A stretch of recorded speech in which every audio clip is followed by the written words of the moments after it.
Welcome to the show, everyone. Today's guest is Marcia Martin. Marcia is a pioneering force of the human potential movement and a globally recognized speaker, executive trainer, and transformational coach whose impact spans 5 decades. She was instrumental in helping shape the careers of personal development icons, including Werner Erhard, Tony Robbins, Jack Canfield, and Bob Hoffman. As an original founding member and vice president of EST, or Erhard Seminars Training, now known as Landmark Worldwide, Marcia played a crucial role in its meteoric rise, helping bring transformational education to millions globally, regularly filling auditoriums with 5,000 eager participants.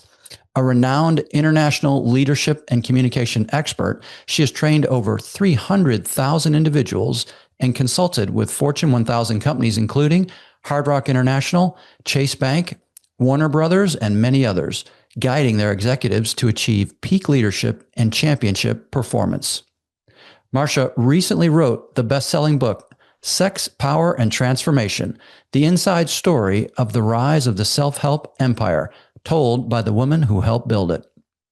I'm excited to have Marcia on the show today to share how she guides executives to unlock human potential and elevate leadership, and the lessons learned from her front row seat in the personal development movement. And with that, Marcia Martin, welcome to the show. Thank you, Eric. It's so nice to be here. Thank you for having me. So great to have you on the show. I appreciate you taking time. I know you have a super packed schedule, and so many accolades and so much that you do on a daily basis. So I'm so appreciative that you carve out a little bit of time for our show and for our audience. I know they're going to love the conversation today. I'm certainly excited for it. Me too. My pleasure. So let's start from the beginning. I always like to understand where my guests grew up and what their childhood influences were like. So where did you grow up, Marcia? Well, I kind of grew up in kind of going between California, Washington State, Oregon, and Montana and Idaho. Oh, man. My father was an alcoholic. And so by the time he got a real job, the first few years of my parents' marriage, he lied to my mother and told her he was going to work, and she would make him a paper sack lunch. And then he would go down the street and gamble poker with his cronies and come back, and he always won. So she never knew that was how we were living for the first 2 years of their marriage. Wow. But once he got a real job, he was more of a blue collar worker. And he didn't like to be controlled. He didn't like people giving him orders or telling him what to do. And so what happened, of course, was he would not do what the manager said, and then he would get fired, and then we would have to move in the middle of the night to another place. So we were moving maybe 2-3 times a year until I was a sophomore in high school. Oh, wow. And changing states. I mean, the states you mentioned are all, when I think of those states, they're beautiful states. Pacific Northwest, right? Yes. But you're literally changing states. So you're having to meet all new friends. And what was that whole scene? Yeah, School? totally. Yeah, awful. In fact, I write in my book that, autumn is not a great time for me. A lot of people love the changing of the leaves and how pretty it is. I just remember new school, new friends, starting over. And so even today, it's not like my favorite season. Really? Yeah. It's something to think about, right? And it's so hard, I think, as a kid, coming into a new school and having to meet all new people, right? How were you at it? Like, some kids, I think, do maybe a better job. Some adults do a better job of that than others. How were you at just meeting and kind of fitting into a group? I kind of used it to my advantage. I knew that I had to do it fast. So I was always the most popular girl, and I knew I had to get in and get to know people quickly, and my teachers. My sister wasn't the same. She became a little more shy and reticent. So it's different people handle it differently, but I kind of used it to my betterment. Would you say you were athletic, academic, artistic? What was your thing in school? All of those, yes. I was pretty much a leader. Okay. I'm the eldest of 5 children, and then my mother remarried and had the man that she married had 3 children, and I Mm. was older than all of them. So I was kind of the mom because my mom had to work, and so I had to take care of the babies. So I've been the boss Wow. since I've been a little girl. And so, I kind of took over and led and was extracurricular in academics and sports and all of those things. What sports did you play growing up? Well, we had a powder puff football game, and I was the quarterback. That was fun. And then I was a runner. Okay. I did a lot of track and basketball. Yeah. And so, yeah, a lot of sports when I was young. Speed, like fast, short distance or longer distance, though? Mostly speed, short distances. I was Okay. the fastest runner of all the boys in my class. Oh, wow. I could Right. jump the highest and the longest. I could do the broad jump, the high jump, all of that. Nice. And you're beating the guys. Yeah, my mom told me not to, but I did it anyway. Nice, nice. That's cool. Which of those states, you mentioned Idaho, Montana, some of my favorite states. My daughter spent 4 years in Oregon. Beautiful, beautiful state. Which of those states do you think of when you think of like, that's where I'm kind of quote unquote from? Or do you identify with any of those mostly? Yeah, I think mostly Washington. I went to Hmm. school at the University of Washington. And I went to high school in Sumner, right outside of Tacoma. So I think that has more longevity for Yeah. a period of time where I really had friends over a period of years. Yeah. And certainly if you went to university there and high school there as well. So that's kind Yeah. of more, you're getting in those adult years, you're driving, you're doing more adult things. What was the plan when you went off to college? What were you going to study and go do you think? I always wanted to be either an actress, a journalist, or a lawyer.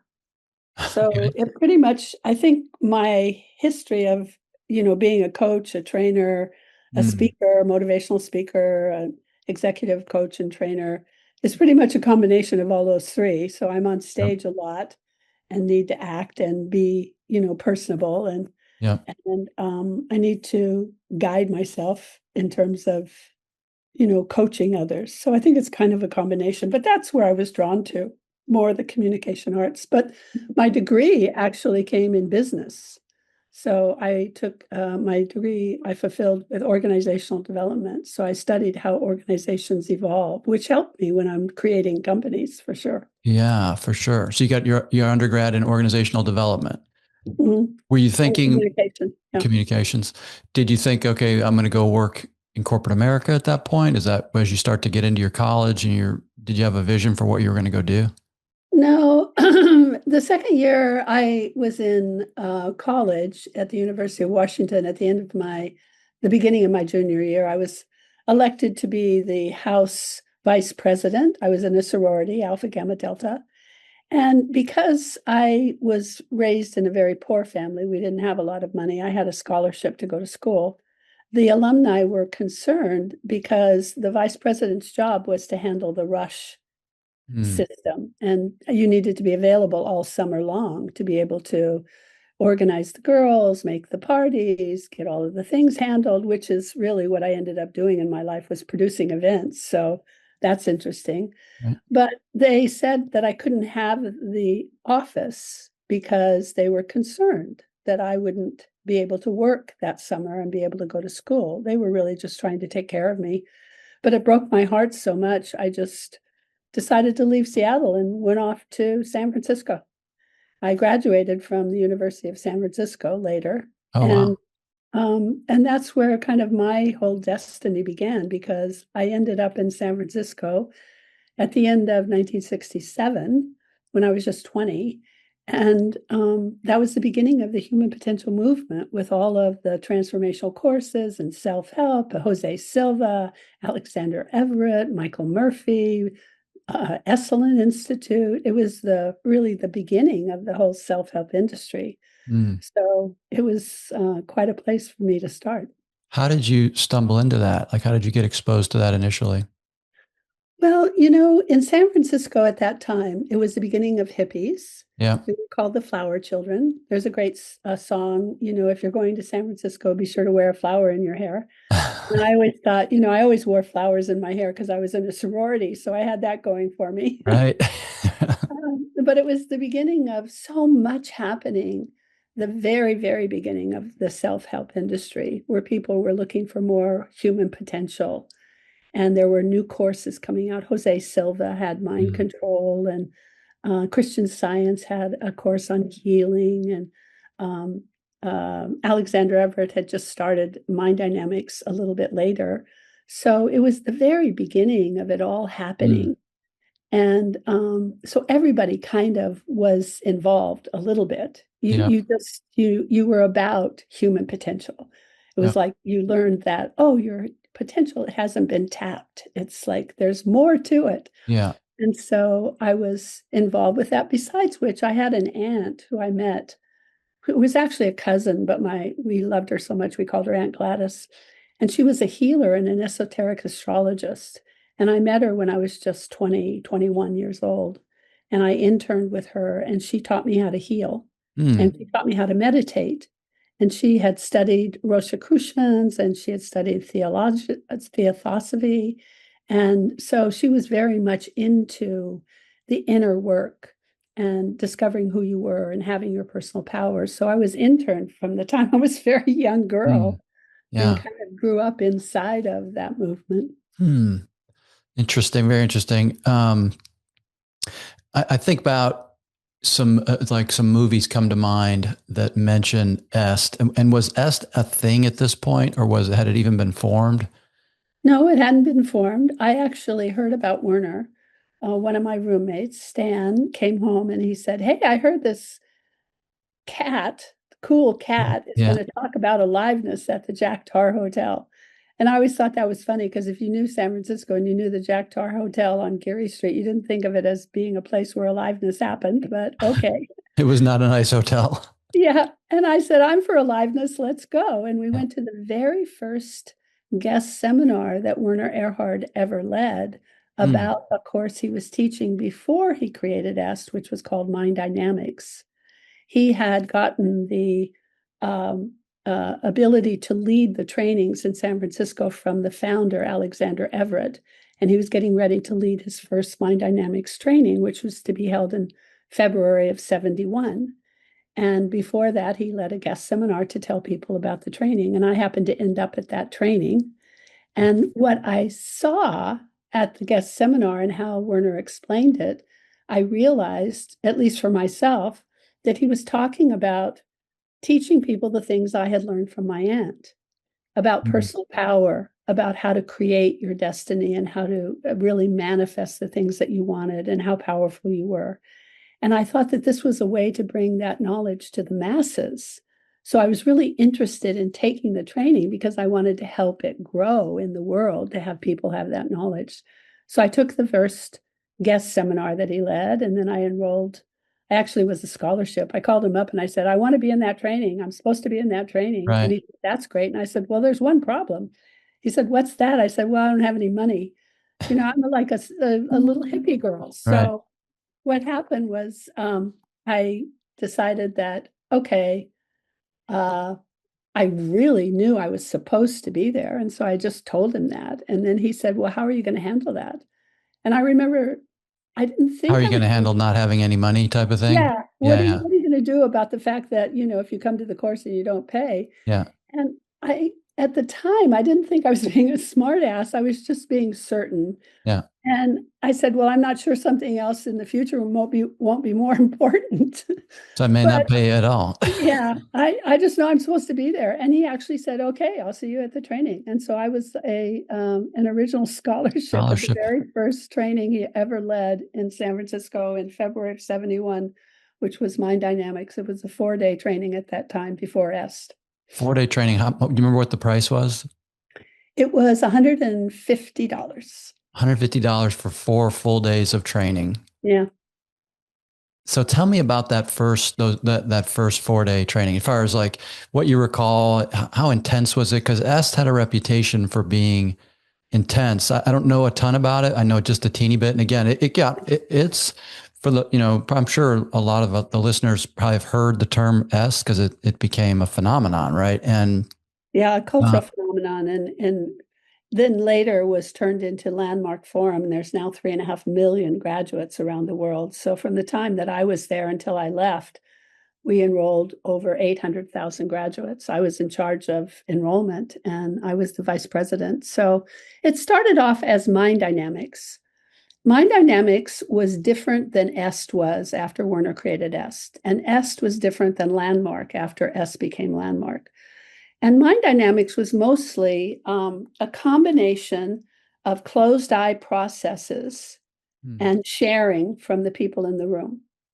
And that particular training, that particular first training, was nothing like if you've ever done EST or you've ever done Landmark and you have this picture of you can't go to the bathroom and you have to stay in your seat, and yes, it's very logistics and nobody lets you out and nobody, you have to follow the rules and all of this stuff.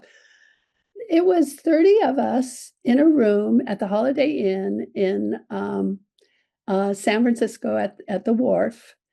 And Werner stood at the front of the room and he would read these processes. He would have us close our eyes, and then we would learn how to go into a deep meditation. And then he would read the process of what we were supposed to learn while we were in this deep meditation. And then we would come out of that meditation, then we would share and ask questions. And then there would be another process of he would take us into this deep meditation, and then he would read the process and we would learn what we were supposed to learn. And mostly he just did that while we did whatever we wanted. I swear to God. We stood up, we walked around the room, we got tired, we stood up against the wall, we laid on the floor sometimes and just slept.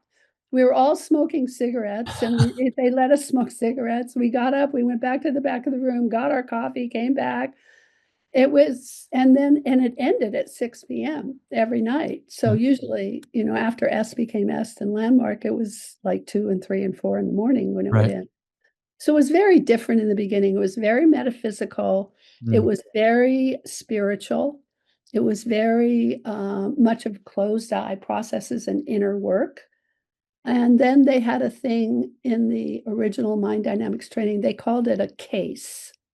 And case, it was called a medical case. It was an exercise that you did to prove that you had graduated and gotten it.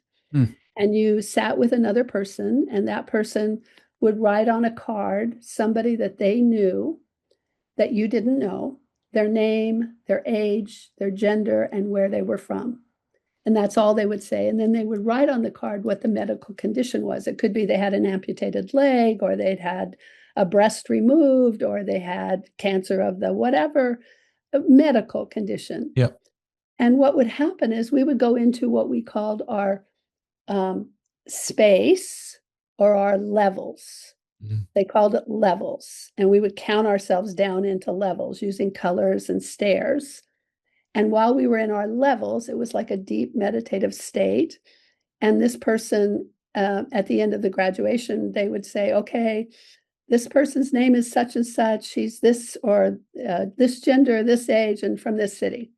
And then what we were trained to do and what we had learned to do throughout the training was to bring in whatever it was that was given to us to look at. So if it was a human being named George, we would just ask George to come in, and it would be like a holographic picture that you would see in your imagination with your eyes closed. And then we were taught to click and change and turn. So we could turn the body around, we could click and it would magnify, or, so we could look at the whole thing, and we would go through to scan to see what we were told the medical condition was. And 100% of the time we would find that medical condition. So it was like really a breakthrough. You'd be sitting there, you go, well, I see that he has a right arm amputated. And they would go, oh my God, that's right. Here, look at the card, and so it was like a breakthrough. You just knew you had done something, you knew something in some way that wasn't possible to know, and you got to a deeper part of yourself. So that later in EST became what was called a personality profile. It got changed so that I guess, because if you got it wrong on a personality, it was a little more fudging. You could fudge your way through if you said, Right. it's kind of depressed. Well, not Yeah. quite depressed. Maybe he's anxious. Oh, yeah, anxious, right? Yeah. Boy, if you said he had an amputated arm, there was nothing that you could get around Fudge that. that. Right. Yeah. It's either right or wrong. So in the early days of mind dynamics, it was quite different. And then Werner created EST in October of 1971. And I became the vice president and in charge of all of the enrollment and marketing and sales. So Okay. from a very young age, I started with one person working for me. And by the time I left, I had 5,000 people working for me in my division. Oh, And wow. we started with 30 graduates in the first mind dynamics training. And by the time I left, we had already, like I said, enrolled around 800,000 graduates. So, and then which became millions. So it was quite an experience. It's incredible. So you go through, so you're in that first class as a scholarship attendee, didn't pay Yeah. your way, went through the 4 days, and it so resonated with you. Did you ask for a job? Did you say, I want to be part of this? Or what was how did you kind of bridge over from, hey, I went to this cool thing and I'm just going to go take these, whatever I learned and go off into the world. You stayed. Like, how did that Yeah. go? Well, because I'd been trained by my aunt, I had an inner voice and guides that spoke to me, that I had learned to relate with and listen to my inner voice and the inner knowledge that I had on a regular basis. So every morning in my life at that time, I would wake up and say, where should I go? What should I do today? Yeah. And get my inner wisdom. And I woke up with this just total knowing that I was supposed to work for Werner and that I was supposed to be part of bringing this training to the masses. And so I walked from my little apartment down to the Broadway office on Kearney Street and walked into the office. And I remember Laurel Sheaf was there. She was the president of EST in the very, very beginning. And she was the woman that ran Werner's book division. And Werner had a book business. He sold encyclopedias door to door. And I didn't know this. I just knew that, this was a great training, the mind dynamics training. I wanted to be a part of it. So I came in and I said the stupidest thing. I don't know where it came from. I just said, I've come because I'm supposed to train the children, whatever that meant. Right. Laura looked at me and she said, Werner said you would come and that you would be here and he wants you to go to the field. And I didn't know what the field was, but I thought, well, if Werner wants me to go, I guess I'll go. So I said, okay. She says, we'll be here Monday morning at 8 o'clock. And so Monday morning at 8 o'clock, I find out the field is where we go out to suburbia in cars Oh, and get dropped off and then start knocking on knocking on doors, doors. Right. door to door, selling encyclopedia sets, growers encyclopedia sets to teach mothers how to teach their children to read. And so the first year of my time with Werner was really building that business as well as becoming the vice president of EST. But because that was his main income at the time. Wow. And it was a team of women. There were only women. Yeah. And we worked our little tails off. And I learned so much because that's how Werner trained us in sales, in communication, in presence, in so many things. Yeah. But at that time, Werner had been studying Scientology. And so Scientology was a big part of our training. I Mm. never did Scientology myself, but I learned it from Werner. And so we would do exercises called training routines, training routine 0, training routine 1, training routine 2, training routine 3. And they were so specific and so powerful, like even how to say hello. I would spend hours with a person who was my person that I would do the exercise with. And I was supposed to say hello. So I would say hello. And if that person felt that I had communicated, I see you there, here I am, greetings. If that was what got communicated, she would say pass. Yeah. But if it didn't communicate that, she would say no pass, start again. And we would spend hours just saying hello, practicing saying hello. And so you can Just a imagine, single word, hello. yeah, Yeah.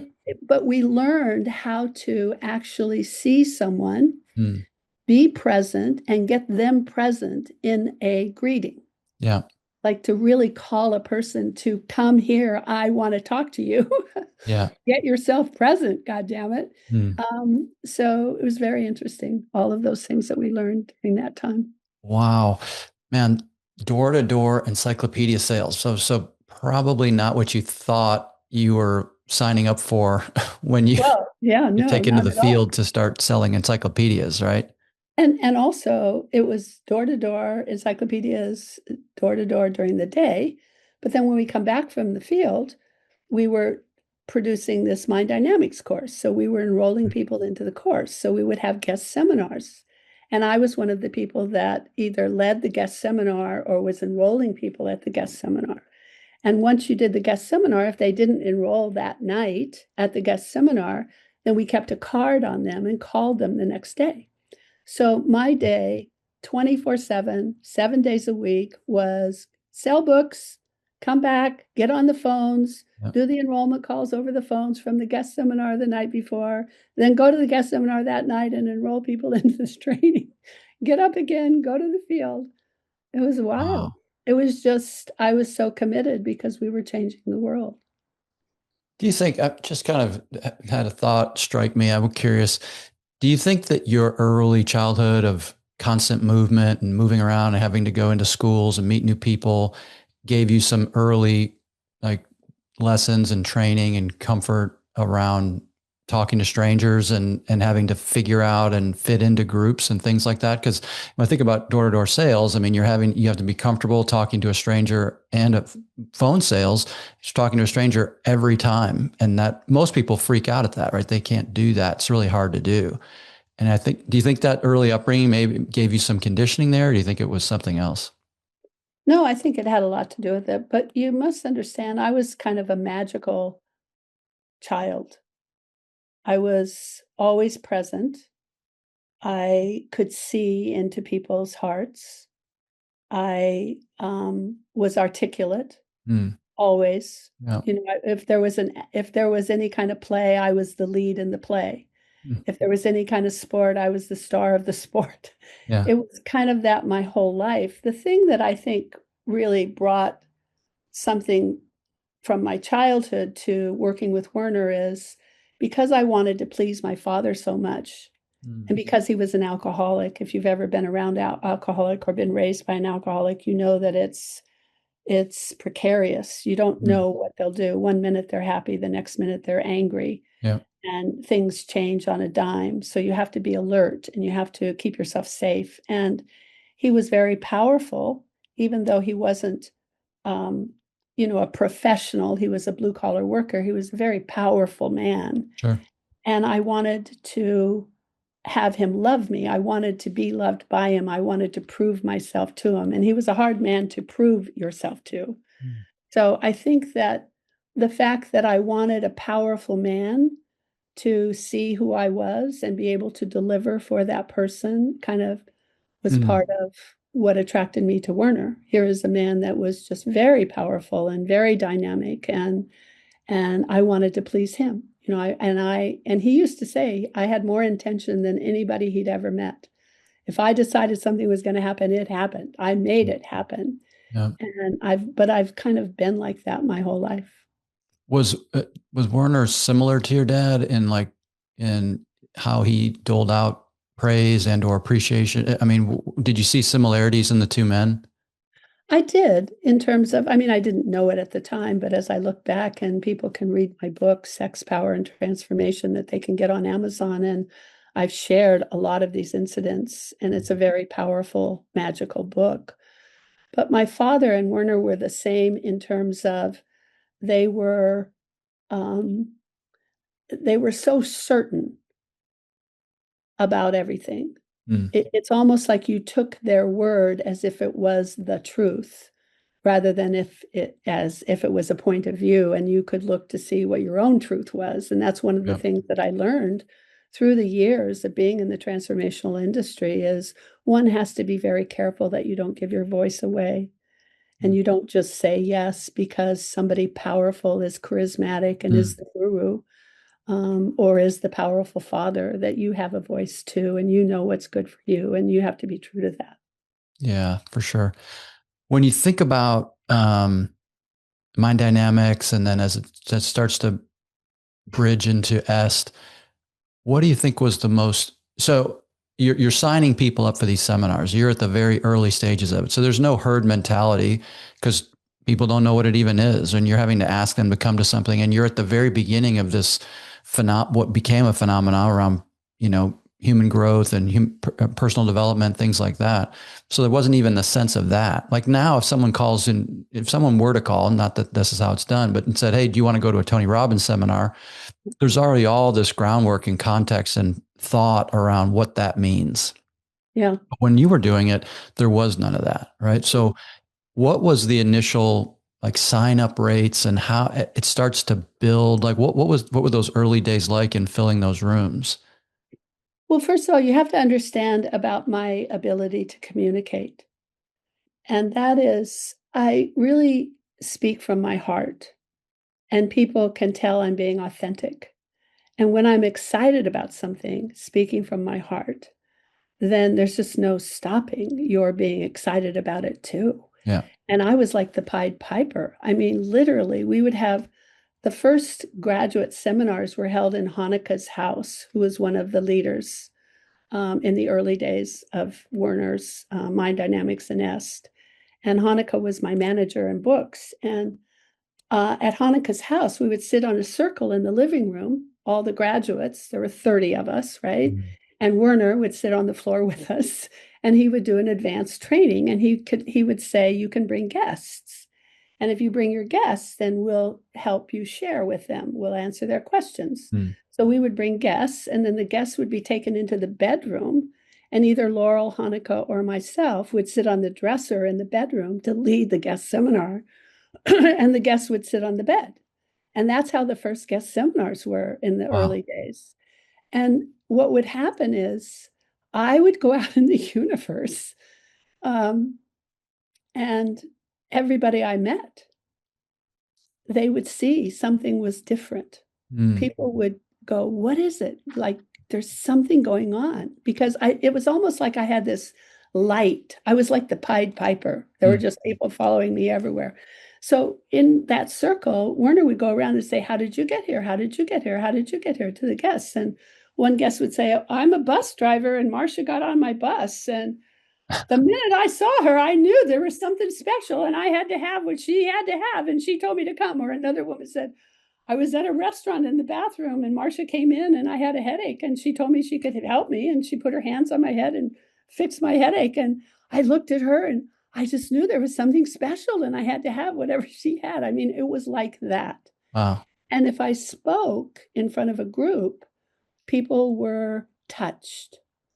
People were really moved and people trusted me and they enrolled. And I had the best statistics of everyone. Werner used to laugh and say, if he did a guest seminar by himself, he got 6% of enrollment. If he did a guest seminar with me, we got 45%, you see? Yeah.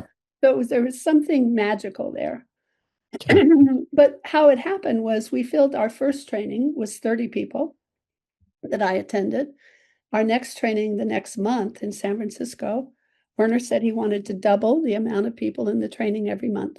That was our job. That was Laurel, me, Hanukkah, and Elaine were told that was our job. Make sure that the training doubles each month. Yep. So we did what we did. We shared and enrolled and we're on the phones, and we had learned how to communicate really well in the field with Yep. all the sales training that Werner gave us. And already we were really very good communicators. Second training had 60 people. Okay. Third training the next month had 120 people.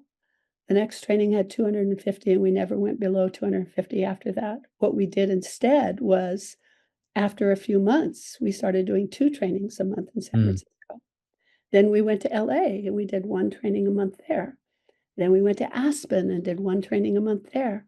Then we went to Honolulu and did 1 training a month there.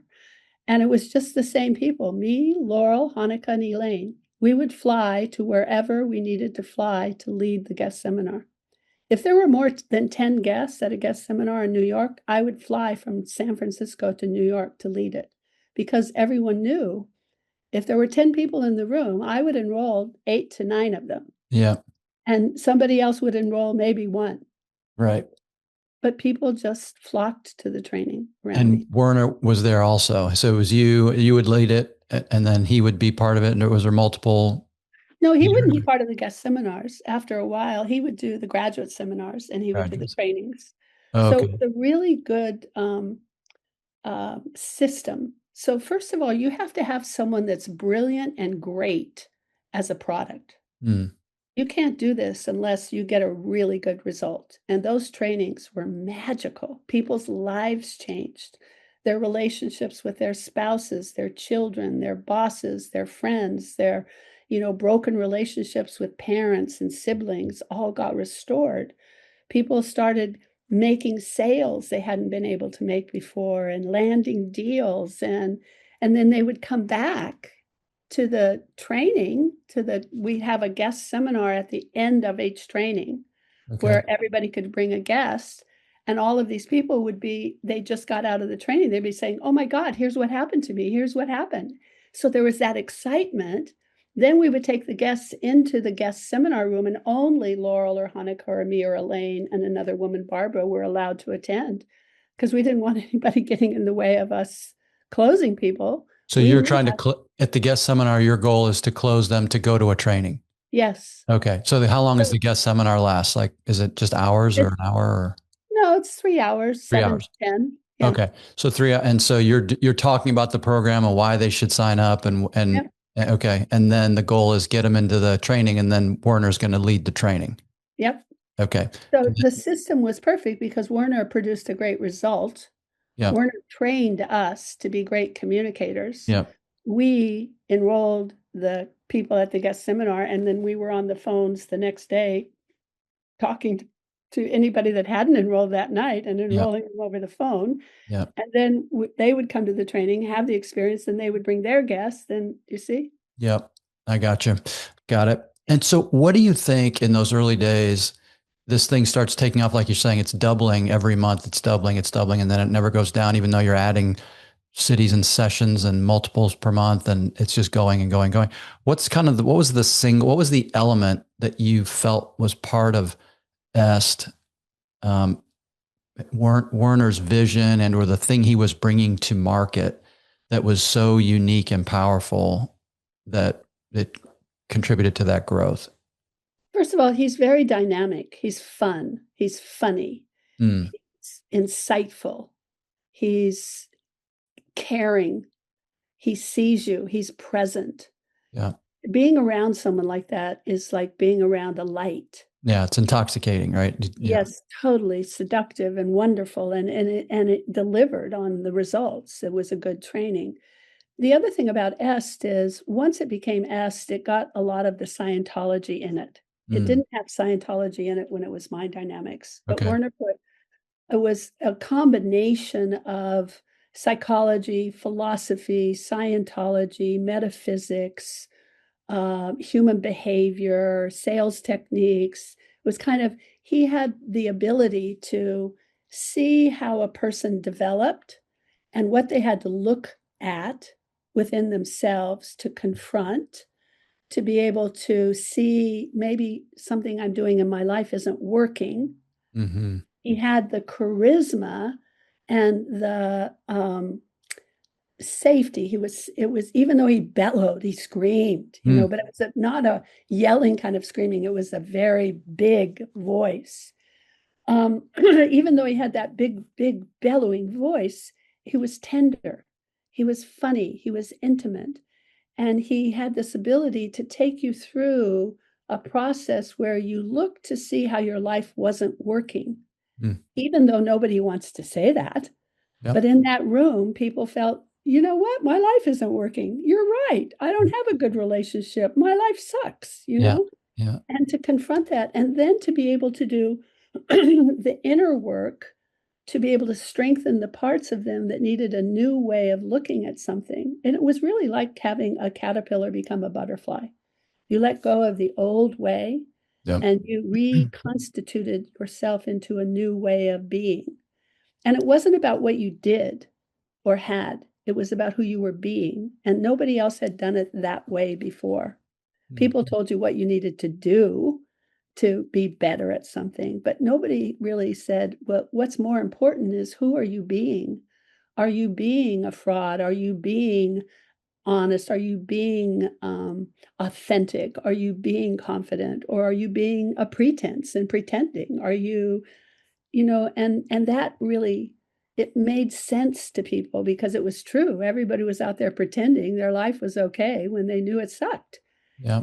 And to have a space that was safe, and not only safe, it was fun. It was funny. It was the best jokes, the best laughter, the best sharing, the best stories. People would stand up and share their heart about what was going on in their life, and it touched you. You realize that's going on for me too. Right. And so it was that he had the ability to put that together in such a way that in 4 days you had this tremendous breakthrough and insight. It didn't take time. It just took your willingness to go through that experience for those days. And he was an incredibly brilliant marketer. Mm. He knew how to market something. He knew how to fill rooms. He knew what to say. He knew when to laugh. He knew what to not say. And he trained us. I mean, like, I'm a unicorn. I swear to God now, because besides what I got from my aunt, then I got from Werner, I'm the most highly trained person in the globe, I think. No Yeah. kidding. Where do you think, so where did he get it from? I know you mentioned Scientology comes in later, so he's kind of weaves that in, but where was the No, original? I think Scientology was a very big influence for Werner. He was Okay. studying Scientology for years before he started leading Mind Dynamics. And in addition to that, he studied philosophy. I think, and this is just my, Mm. my Your 2 cents take, your worth. 2 cents. Yeah. I mean, take it if you want to.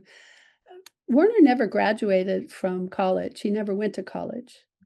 He left school when he was very young and after he'd graduated from high school. And so I think there was a part of him that knew he could have been somebody really great had he had the education Mm. and the resources that education brings you at that time, especially. It's not so much now, but at that time it was everything. Yeah. And I think that he was so, and this is just again my 2 cents, I think he was so empty with that Mm. he did everything to fill that up. Yeah. So he really, really, and he is a studier. He Mm. gets the best people around him and he finds out how it all works and he reads the best books and he Mm. gets into the details of stuff. So you put that together with the fact that then for years he studied Scientology. And if you know anything about Scientology, I mean, it is on one hand can be one of those things that's a cult Mm. and controls you. But if you actually knew the data that Ron Hubbard created about how the mind works and how to clear the mind and how to open yourself up to be able to be present in such a way that you can create and manifest on call, it's remarkable data. It really is. It's fantastic. And he had all of that. He did a lot of training in Scientology long before he created Mind Dynamics and Est. Well, he Gotcha. didn't create Mind Dynamics. Alexander did, but he led the trainings for Mind Dynamics. Gotcha.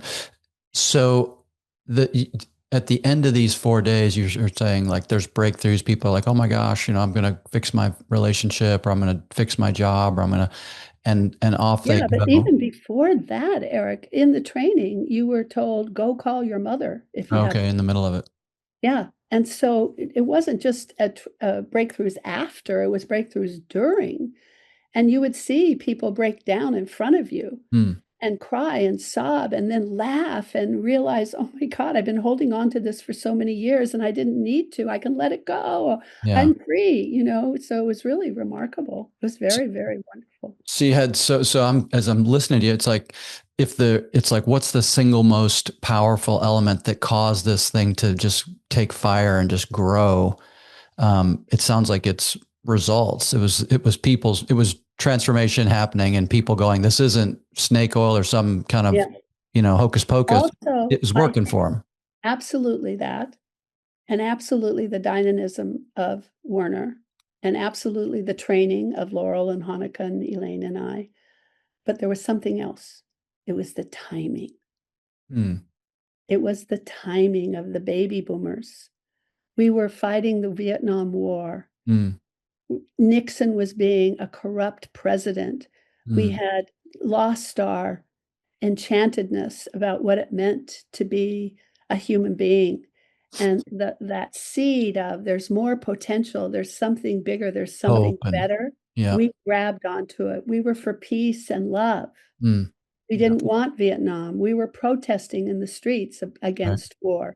It was the timing plus the additional, like kind of a new Yeah. opening, a new possibility. It wasn't the same old, same old, same old again. Yeah. It was something that was never done before, never heard. And you have to understand, I don't think that Werner really created any. He has his own original thought, and he goes pretty deep on all of that stuff in terms of what they call the distinctions. But the truth of it is the wisdom of both mind dynamics, est, landmark, etc., comes from wisdom that comes down through thousands of years, through Mm. all the masters and the teachers. And Werner was just able to package it Mm. at a time when the time was right. It was like there was an opening, he filled that opening, and off we went. Yeah. So I know in your book, and I've read some of the excerpts from it. It talks about you talk about the seduction of certainty and the dangers when people sort of hand over their own agency to someone else to kind of solve a problem, or to a charismatic leader, or a certain framework or what have you. When did you start to maybe see that shift start to happen? What do you recall there? What are your thoughts on that whole notion? Sure. If you read my book from the beginning to the end, you'll see how it happened little by little by little. And that's how it happened, really. Mm. Because, and I think that's how it's happening now. Think of the agencies right now where people are not agreeing with what's going on, Mm. but they're afraid to say anything. Or they think that, well, it's okay because something justifies it. It means that we'll have something better. We always justified it by, well, we're transforming the world. We're creating a better place for people to live. We're actually saving humanity. That's a Yeah. pretty big thing that you go, well, I guess it can be a little crummy in this part if as long Mm. as it's doing that, you Mm. see? Yeah. But I think what happens is, and I've been training people now my entire life. I've trained, like you said, over 300,000 people. Yeah. People tell me their stories. I watch them change. I watch them find their insights. And I notice that most human beings tend to want to find the answer outside of themselves. Mm. We always look outside for what's the answer? Who knows more than me? Right. Well, if they're doing it, then it's okay, I'll do it. And we're looking in the wrong place. We need to look within. The answers are within, because if Yeah. you go within, you find that you can connect with the source of all of it.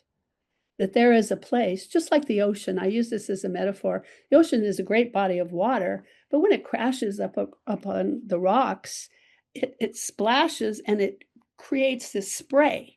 Yeah. So ocean then comes into individual droplets of water. They're separate from the ocean, but they're still part of it. Mm. And I think that's how human beings are, is that there's a place where we connect to the bigger body of water or the bigger body of knowledge, but we're our own individual expression, just Yeah. like those little droplets. I'm my little expression, Marcia, you're your little Right. expression, Eric. Yeah. But we're from the same source. And so that you can't connect with going outside. You have to go within. Mm. And once you connect there and have that flow through you and you come from it, all magic is possible. And that's one of the things that people learned in the training. They learned to go within and find their own answer.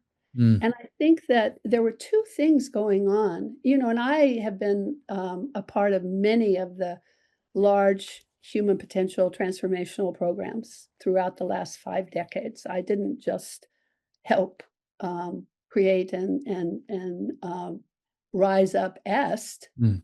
I was there at the beginning of LifeSpring. I was there at the beginning of the Hoffman process. I created the Transformational Leadership Council with Jack Canfield. I ran Tony Robbins' business for 2 years when he was just starting off, and helped take him national and helped him promote his first book, Unlimited Power. So I have been, and some people call me the Forrest Gump of transformation, because I'm at the pivotal parts of so many different programs, you see. So it's not just one. I've seen it across the board so many times, is that what happens is the training stays magical in the training rooms. The methodology is pretty good because, like I said, it's not anything new. It's stuff that's come down through thousands of years of wisdom of great teachers. Sure. But what happens is the organization around the training starts to get corrupted. The people that are promising you freedom by taking the training suddenly become your captors. Want you to act and be in a certain way and only do it this way and have this as your answer and not have so much freedom after you find freedom. Right. And that's a caveat. You have to be courageous enough and brave enough to be willing to go within yourself and find your own heart. If you just give it up to somebody else because they have the power, you're going to be in trouble. Yeah. And that's, so when you leave Eston, you start to go to these other places and do this work for others. And you mentioned some of the ones that you mentioned. Certainly Tony Robbins is one that's, I haven't been to any of Tony's seminars in person. I have many friends that have, and they talk about how they're sort of a phenomenon themselves, right? An experience, and the walking on the coals and all these different things that he does. And the person becomes sort of this bigger than life thing, right? Yes. And the person becomes the person that you go to for your answer. Right. In fact, I had an interesting conversation when I first started working for Tony. First of all, Tony's a very, very fantastically powerful and very brilliant man. Again, a great marketer, and has great wisdom that has come down through thousands of years. Yeah. And he's studied the whole thing about neuroscience and neurolinguistic programming. So he brings another aspect to it as well. And he's fun and he's funny and he's good in front of a stage and all of those things. So, when you use the work works. Yeah. The methodology, the wisdom works. Sure. So anybody can use it. But if you're a powerful, charismatic, amazing human being and you use the work, sometimes people start thinking you're the work instead of the work. Yep.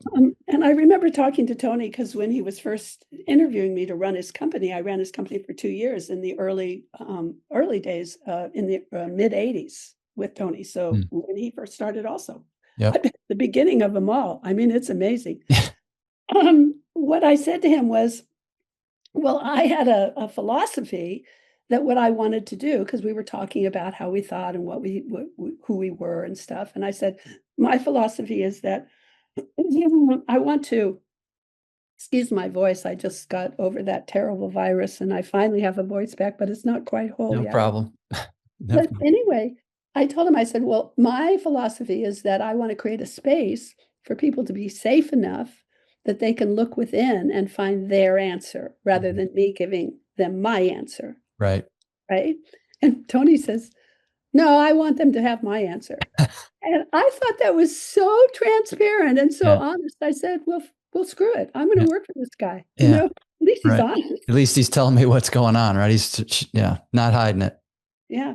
Yeah. So I think that people get caught up in their own addiction to power. Yeah. And their own thinking that they are the one, rather than that the word is what it's about and the knowledge is what it's about and the wisdom, and that they are a passage or a vehicle for that knowledge. And that's when things go awry. I saw it with Werner. I saw it. I didn't get that involved in the later days with Tony, but in the early days, I could tell that there was that kind of a war within himself. Be famous. The answer. Yeah. Be famous. Yeah. And it's an addictive power. And people need to just be wary, because transformation is not easy. And it's very dangerous. It is like a caterpillar changing to a butterfly.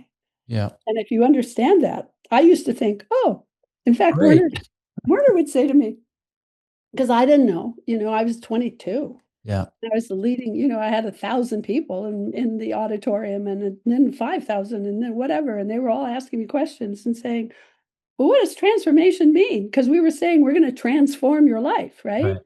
And nobody had heard that word before. It Yeah. wasn't a buzzword then.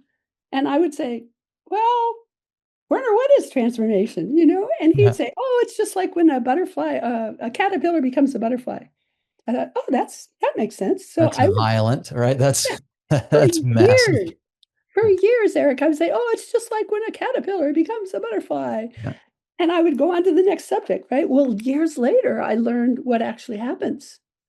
And it's messy. Yeah. It ain't like a caterpillar's eyes become a butterfly's eyes. Right. This is not change. This is like it breaks down into a soup Yeah. and unconstitutes itself from when it was a caterpillar Right. and reconstitutes itself into a butterfly, another species. It's pure metal and pure violence, right? Yeah. Yeah. It's, Yeah. and And if you so, help them, there's again, this is a little bit of a tangent, but if you help a caterpillar get out of its cocoon, you kill it, right? It's like you have to let yeah, the caterpillar do the work. yeah. And if you try to, move And it I think, along or help it along, it yeah, doesn't you work. can't do that. And here's another wonderful thing, I think, in terms of the metaphor of what nature is so wise. Caterpillar does nothing, contributes nothing. You don't go buy caterpillar soup or get a caterpillar coat. It ain't doing anything for us. All it does is eat. Yeah. Now, what's interesting, the minute it transforms into a butterfly, humanity can't survive without the butterfly. That's how much the butterfly contributes. Mm. So it's like, it's such a dichotomy. It's Mm. such a magic. It's such a Yeah. mystery of how it all happens. And I think that people need to know about their own growth is you don't just change and get a new habit.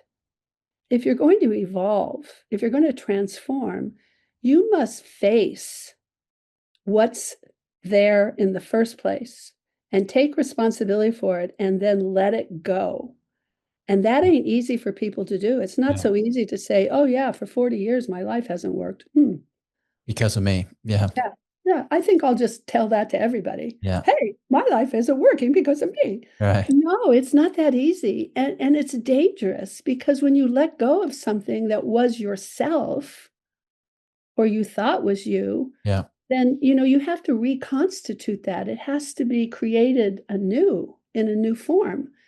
And so new beingness, new behaviors, new actions, new thought processes, new mindsets in order to have a new result. And so transformation is not to be taken lightly. And at the same time, you can't just have somebody else do it for you. Mm. I think one of the things Werner used to love about me, because he had so many people around him, and they would all just go, yes, sir, yes, sir, yes, sir. Yeah. Not even think about what he said. I used to actually listen to him and take it inside and consider it. Mm-hmm. And when I didn't agree with that, I used to tell him. It was irritating, I'm sure, for him. I I'd was say, going to say, Werner, did I he don't appreciate understand it that. Yeah. Yes, or I think not? he appreciated it, but on one level. Yeah. But,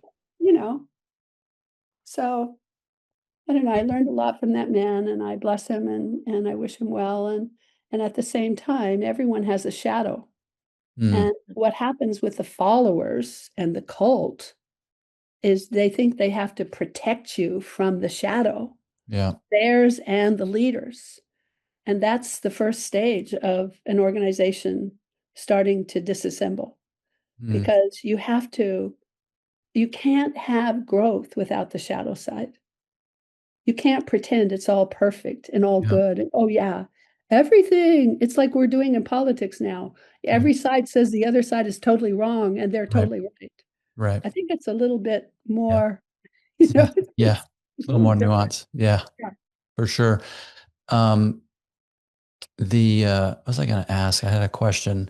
Did you ever feel like you mentioned about the soup and, transformation's hard and messy and dangerous and, do you ever feel like in the middle of something like, oh man, we're hurting some people here. Like Yeah. it's a lot of control. Like we got some people, we're not Yeah. doing this right. And it comes in my book too. I share Mm. in my book.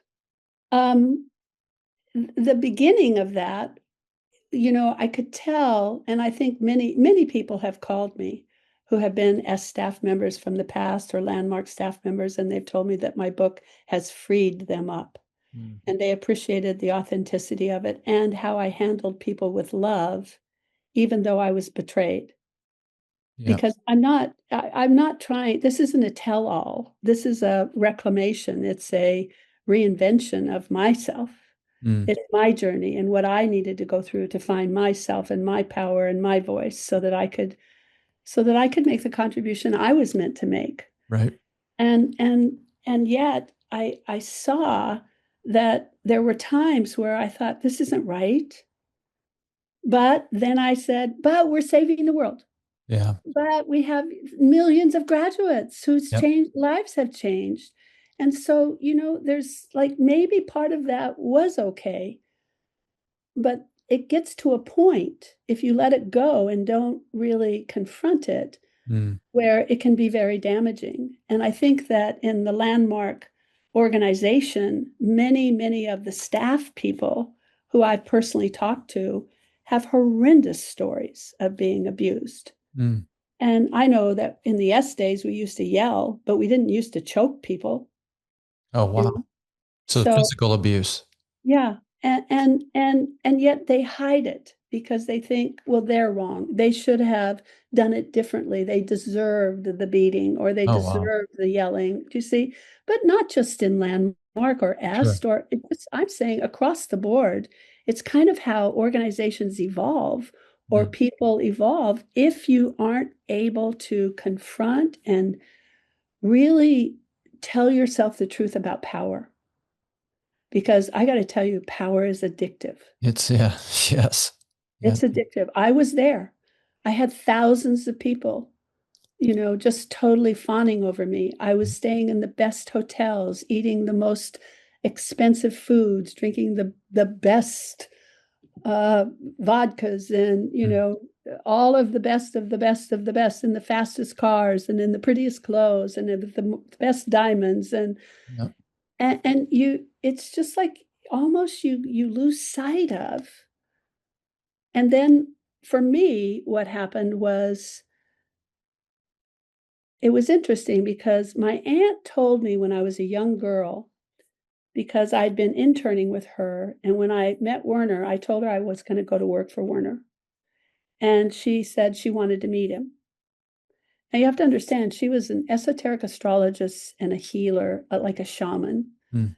I saw her heal people who had sores and broken bones and puppies who had been hit by cars and just with her hands. I mean, I saw miracles. It wasn't like I heard about them. I was there watching her do this. Sure. And I saw the power of light, the power of consciousness with her. And so we spent a day, me and Gladys and Werner. And afterwards, she told me, she said, and it's interesting, I didn't remember this till years later, but I remember it once it came back, was she said, it won't happen without you, Marcia. You're supposed to be there. Now, I think that's interesting because literally for the first 10 years of EST, I was the enrollment machine. Mm. And Werner did say, Marcia is the one that put EST on the map. Yep. He used to introduce me to the staff and tell them that. Yep. So I know that there was a huge thing that I brought to the table specifically. Now, would it have been brought without me? Probably. Who knows? I don't know. I just know I was the one that was there. I was the Right. one that did that, right? Sure. And she said, he will have to in the future face power and make some decisions. And I'm afraid he's going to take the wrong path. But don't worry, because by that time you'll know it and you'll find a way to leave. Okay. Now, I totally kind of just, I Forgot was all. 22. Yeah. Okay. I'm like, okay, Right. great. Right. And I remember when I left, it wasn't that I remembered that conversation. It was that I felt like I was dying. I felt like my light was going out. I felt like I was on the path going in a wrong direction. And I couldn't justify it anymore. Mm. And there were certain things that were done that Werner did to me that were not good in terms of, he told me I had to choose between I was in love with. And if I didn't break up with the man that I was totally in love with, I would have to leave. And I remember my boyfriend at that time, who was a trainer, and I went to dinner and we said, what are we going to do? And we both were so young and we were so committed and we were so involved in this mission to transform the world. And we thought we were having this as a destiny and it was a good thing. And we said to each other, well, we made this commitment to Werner before we met each other. Mm. So we maybe need to stay with the commitment that we had. And we broke up. Oh, wow. And it was just horrible. It was Yeah. awful. It was heartbreaking, like the love of my life, right? And something died inside of me at that time. Yeah. And just that Werner would ask that of me, Mm. because he knew, he was smart enough to know this was going to get in the way. Yeah. This relationship would get in the way of me being the great enroller that I was, Mm. because I was in love. And as people know, when you fall in love, sometimes you give up other things that you thought were important for the Right. thing that you're now in Right. love with, right? Yeah. So, it happened slowly and it was painful. And I'm so grateful I had the courage. I don't know how I had the courage to leave, Yeah. because my boyfriend, Tony, left 1 week before I did. He was the very first, he was also a vice president and he was a trainer. Mm. And he left. And then I left a week later. We were the first two major staff people to leave Werner, to leave that organization. Yeah. And we were totally blackballed. Oh, wow. Every friend that we had, every associate that we were with just stopped communicating with us.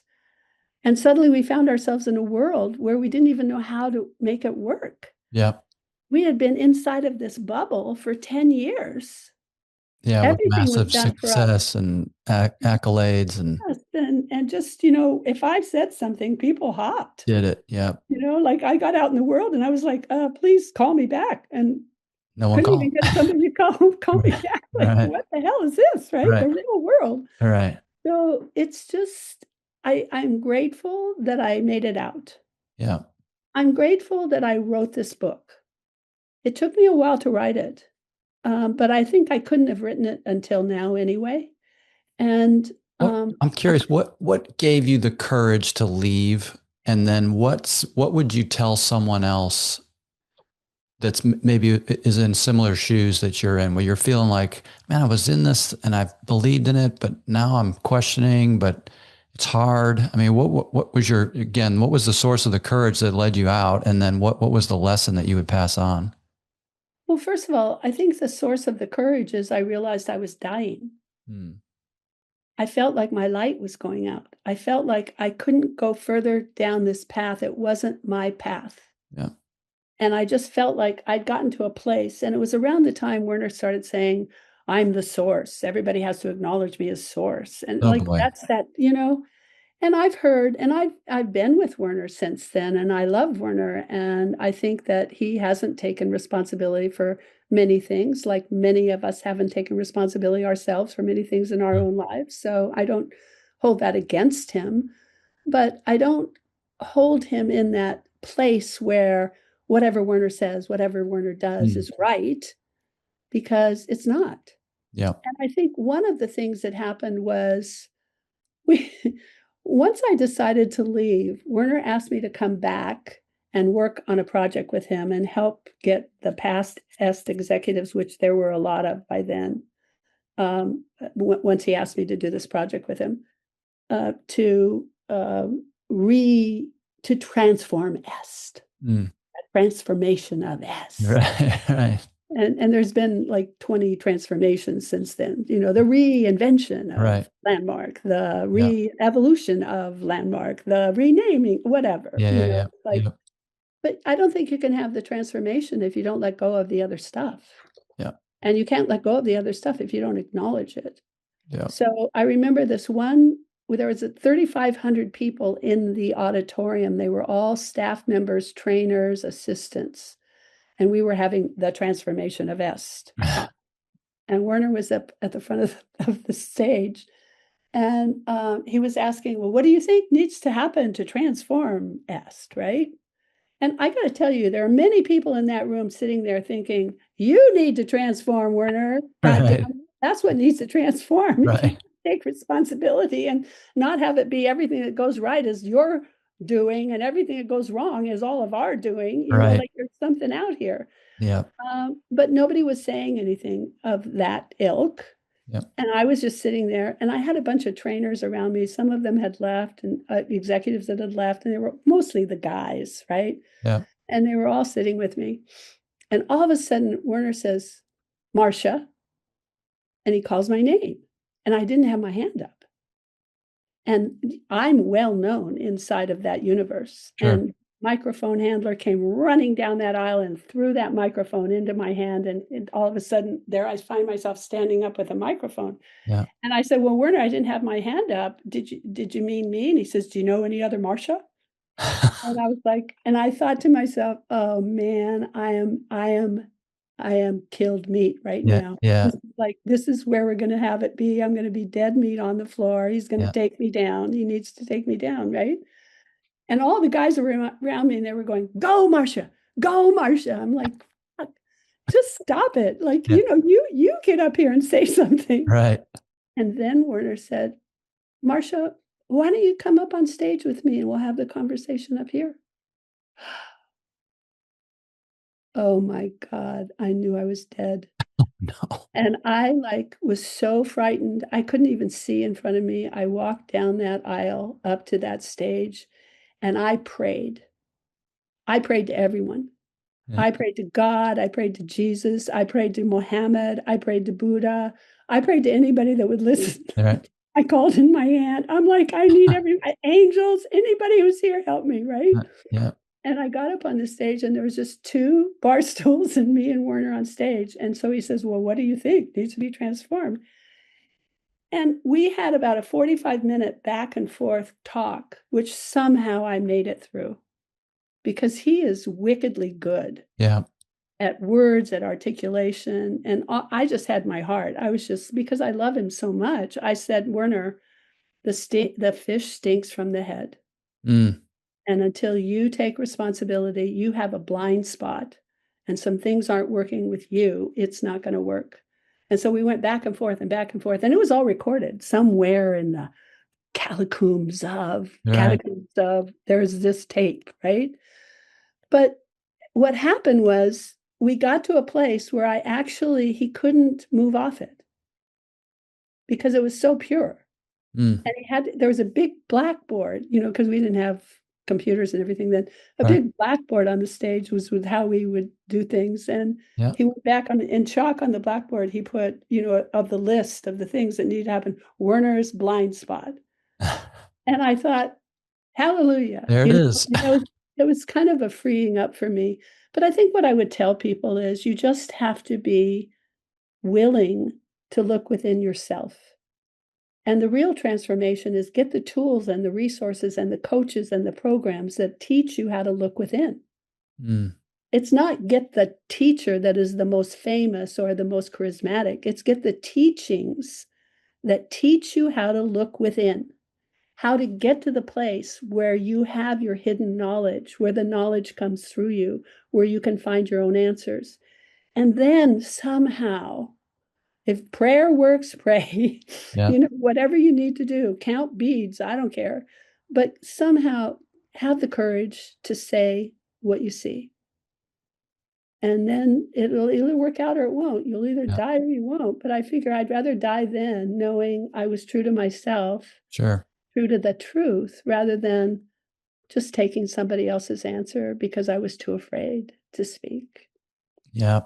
Love that honesty for sure. So your story has so many aspects to it. We could literally just talk and talk, and it's so interesting talking with you, Marcia.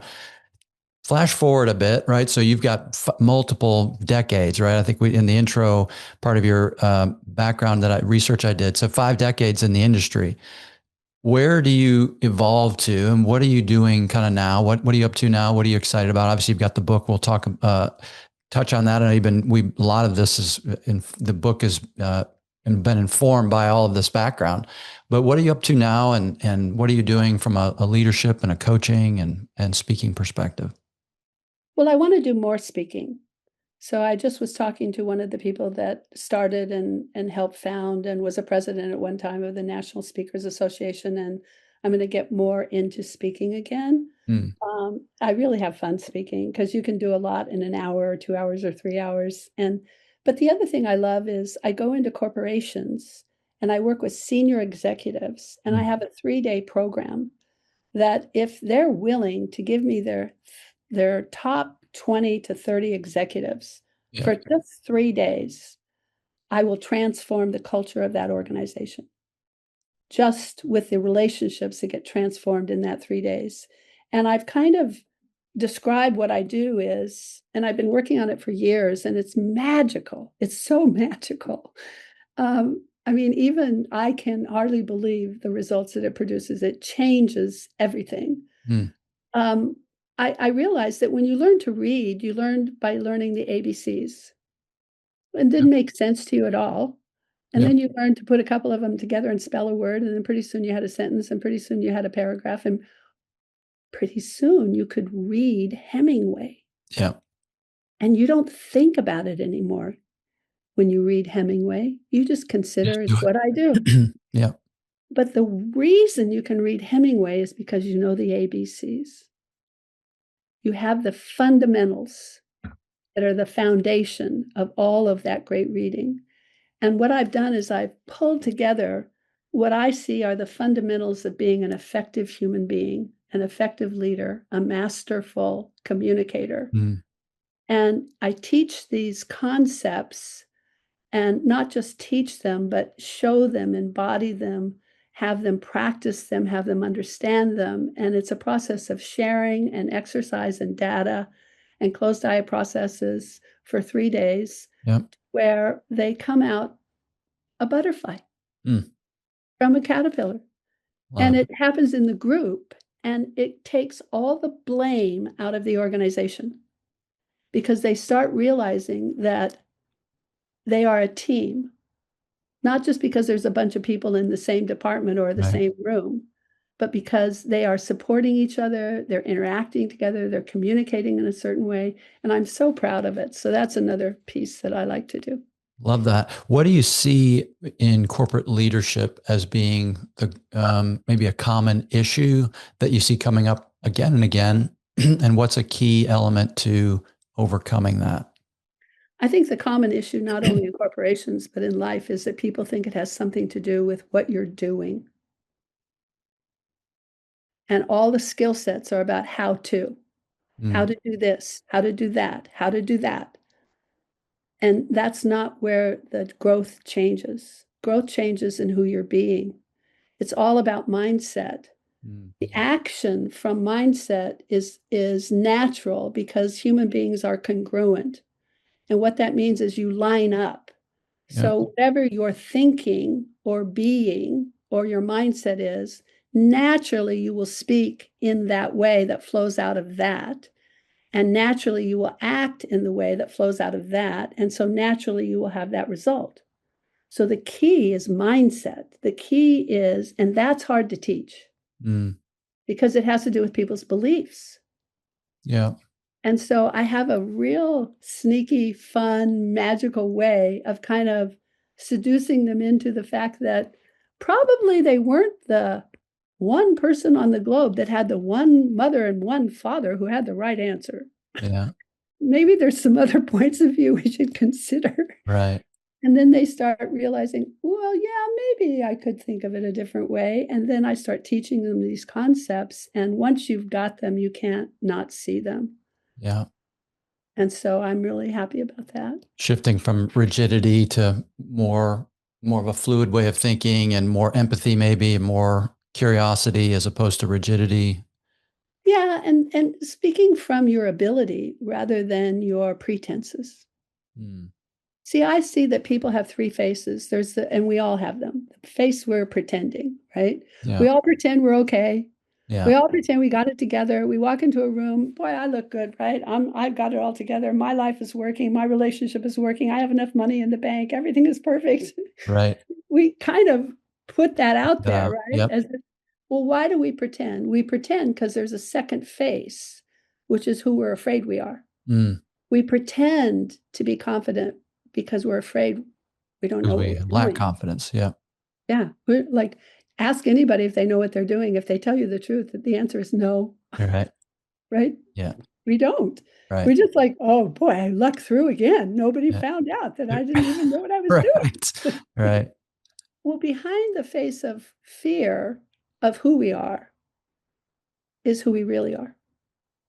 Now, what I have discovered is if I can be with you in such a way that you trust me enough that you let go of the pretense, and I have this gift. Yeah. And I have this gift, whether it's 40 people or 20 people or 3, they somehow let it go. Yeah. And actually are authentic about how screwed up they think they really are. Yeah. Yeah. And how they don't know. And oh my God, if anybody finds out and all of that. The thing about the fear face is that when you're in the fear, it feels like it's real. Mm. But when you're experiencing it, and I have that gift too, to be able to be with you in such a way that you can actually go through it, it disappears. And what you're left with is who you really are. Now, here's the interesting thing. Who you really are is exactly what you're pretending. Okay. You really are that wonderful. You really are that great. You Yeah. really are that able, except the experience of knowing it or pretending it is totally different. Mm. And when you get that, when you can come from that into the world, things start to change. It's awesome. Man, I love it. Marcia, that's fantastic. Talk, the title of your book again is, and it's available on Amazon. Give us the title. Sex, Power, and Transformation, the inside story of the rise of the self-help industry told by the woman who helped build it, by Marcia Martin, and it's available on Amazon. And it was a #1 bestseller on Amazon for 3 weeks running. Nice. Which is hard to do. You know, Yes. anybody can get to be a bestseller, but 3 weeks. 3 weeks was in a there. row. Yeah. Yeah.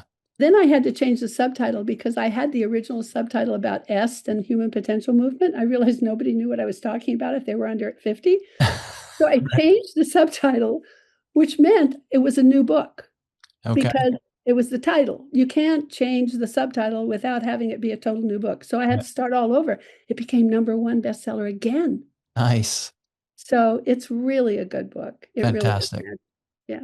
Love that. And then where do people keep up with you? Is there a website or socials, or how do they connect with you? Yes, and I will have a new website hopefully in the next week or so, but go to marciamartin.com, MarciaMartin.com.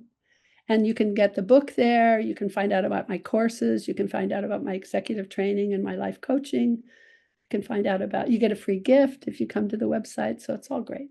Fantastic.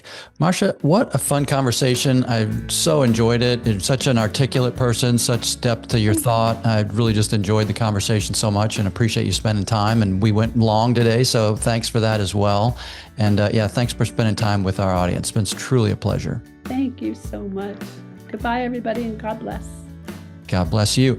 And to our audience, thank you so much for taking time out of your busy day to listen to the show. Always do appreciate you do that. If you would write us a nice review, give us a nice star rating, share the program with a friend. It helps us reach a broader audience. Until next time, friends, I'm Eric Sardina. You've been listening to the Return to Authenticity podcast, and bye for now.